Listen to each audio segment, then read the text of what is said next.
Studies show that students finished the 2020 to 2021 school year with a lower achievement score in several areas, including math and reading. That's not good. Well, mom and educator Nadine Levitt took matters into her own hands and created a music-focused ed tech platform that is being used all across the country by departments of education to improve those scores across the board. And we're very excited to have Nadine with us now on the show. Hi.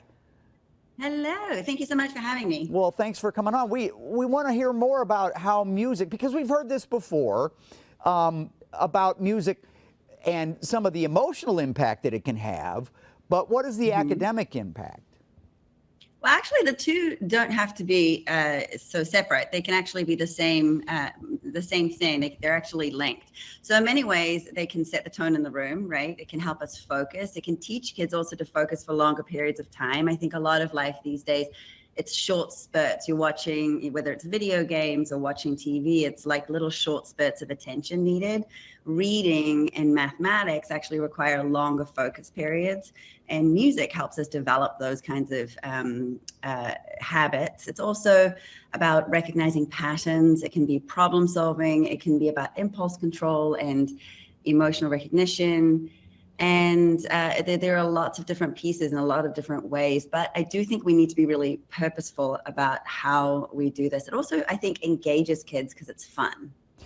When you say purposeful, because I'm thinking that there are probably a lot of kids who maybe don't perform that well in school, but have a love of music and don't fit the pieces in the puzzle together and realize that some of the things that you can do with music can also apply in the real world.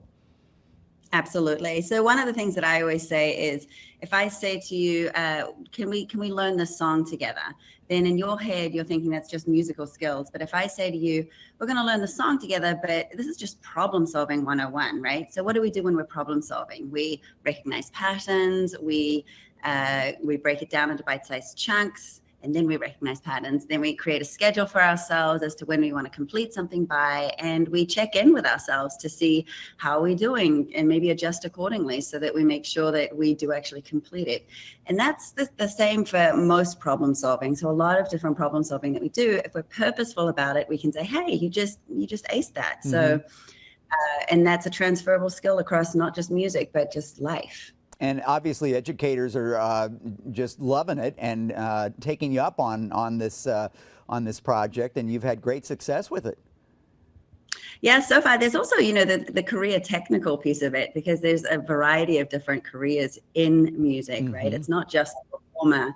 So I think when you think of music, you always think of just the performer, but there's songwriting, there's production, there's engineering, and it's a multi-billion-dollar industry. So when you start to see it as, we don't teach math to be a mathematician or science to be a scientist or English to be a writer, why are we teaching music to be a musician from the outset?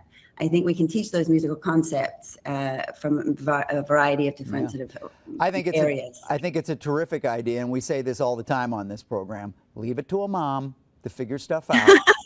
Thank you, Nadine. We appreciate it. You can find this segment following the show at KMOV.com/GreatDay.